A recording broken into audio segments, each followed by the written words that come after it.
Под палящим египетским солнцем среди пыли строительной площадки в Александрии леденящее душу открытие остановило все работы.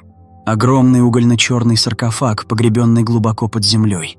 Почти 9 футов в длину, 6 футов в ширину, вырезанный из цельного гранита и весом около 30 тонн.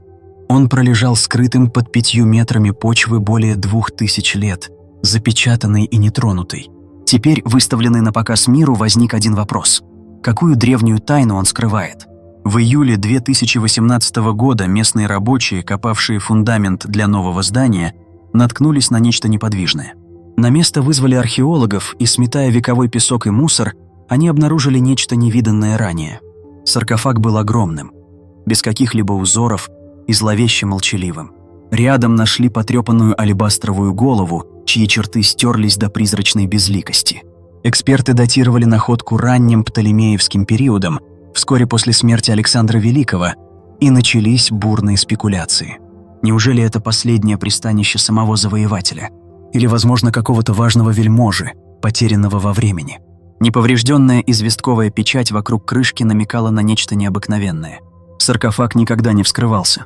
В стране, где грабители могил разорили бесчисленные захоронения, этот остался нетронутой загадкой. Но вместе с восторгом пришла тревога. Пошли слухи о проклятии, подпитываемые легендами о гробнице Тутанхамона. Ведь древние захоронения часто охранялись в смерти грозными предупреждениями. Неужели вскрытие саркофага выпустит на волю древний ужас? Новость о находке разлетелась по миру. Заголовки пестрели предупреждениями, а социальные сети гудели мрачным юмором и искренним беспокойством. Некоторые призывали оставить саркофаг нетронутым, предостерегая, что миру и без того хватает бед, чтобы будить тысячелетнее проклятие. Египетские власти заверяли общественность, что бояться нечего, но за их уверениями скрывались тщательные меры предосторожности. Инженеры, археологи и военные разработали план, как поднять массивную крышку, не повредив драгоценное содержимое и не потревожив то, что лучше оставить в покое. Мир затаил дыхание, когда ремни крана затянулись вокруг крышки. Под палящим солнцем Александрии гранитная плита скрипела и сдвигалась миллиметр за миллиметром, пока наконец не появилась щель. Из тьмы внутри вырвалась волна зловонного воздуха, настолько отвратительного, что даже опытные археологи отшатнулись, задыхаясь. Это был запах смерти, густой, ядовитый и древний. Когда воздух немного рассеялся, фонари осветили жуткую картину. Вместо сияющих сокровищ или безупречной царской мумии там была лишь грязь. Темная, зловонная вода, смешанная с разлагающимися человеческими останками. 3 скелета лежали вперемешку в мутной кроваво-красной жидкости. Как оказалось, саркофаг со временем треснул, пропуская сточные воды, которые превратили содержимое в мрачную похлебку.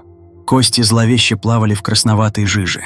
Черепа, ребра, бедренные кости, фрагменты давно ушедших жизней. Ни золота, ни надписи, ни признаков царского величия.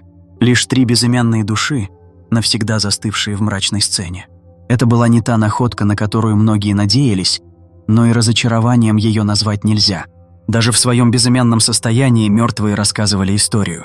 Облегченные тем, что никакая сверхъестественная сила не вырвалась наружу, археологи осторожно осушили саркофаг и извлекли останки для анализа. В шутку обращаясь к прессе, Мустафа Вазири, генеральный секретарь Верховного Совета по древностям Египта, заметил: «Мы его открыли, и, слава богу, нас не прокляли». Его слова вызвали смех и аплодисменты, но загадка была далека от разгадки. Первоначальные исследования выявили интригующие подсказки. 2 скелета принадлежали взрослым мужчинам, 3 – женщине. На одном черепе были следы травматической раны, возможно, от стрелы. Эти детали намекали на жизни, полные насилия, борьбы, а возможно и трагедии.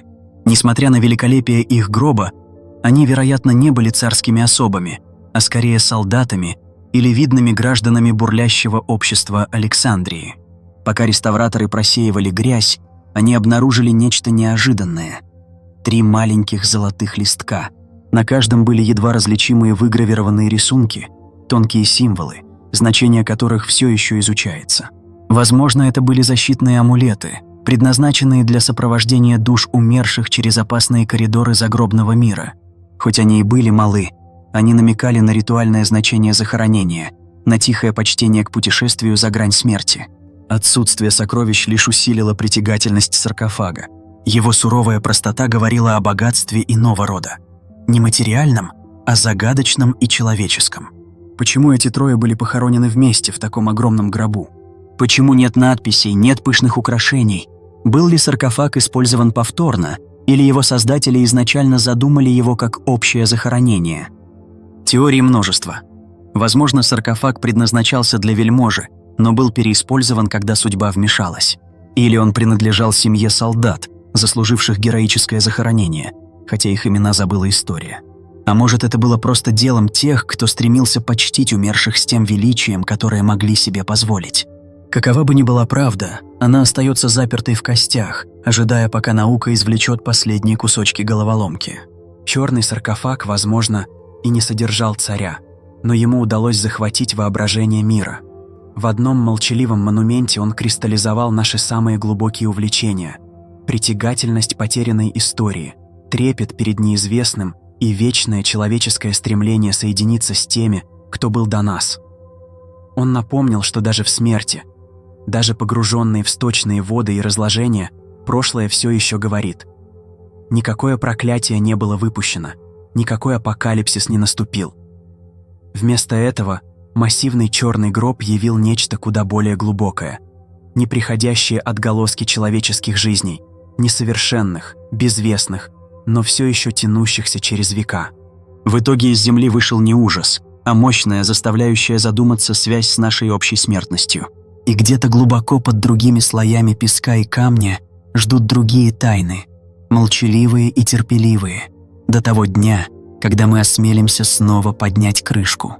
Если черный саркофаг показался вам жутким, подождите, пока вы не узнаете, что скрывается глубже в тенях древнего прошлого Египта.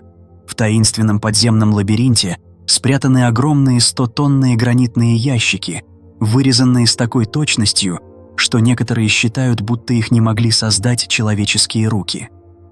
Для чего они были? И как они туда попали?